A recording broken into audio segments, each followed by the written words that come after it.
Welcome back to the channel. In today's video, I'll show you how to download GTA San Andreas on your PC and answer the question many people ask. Can you get it for free?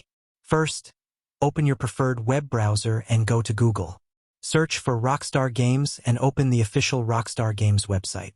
Once you're on the website, search for Grand Theft Auto San Andreas. Find the official game page and click on Buy Now.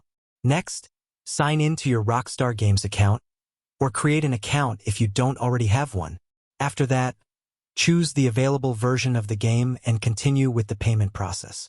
Once your purchase is complete, follow the instructions provided by Rockstar Games to download and install the game on your PC. Keep in mind that GTA San Andreas is a paid game and cannot be legally downloaded for free from the official Rockstar Games website. If you find websites offering the full game for free, be careful because unofficial downloads can contain malware or other security risks.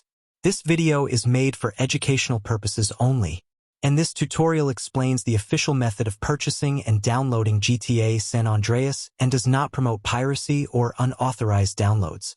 Thanks for watching. If you found this video helpful, don't forget to like, subscribe, and I'll see you in the next one.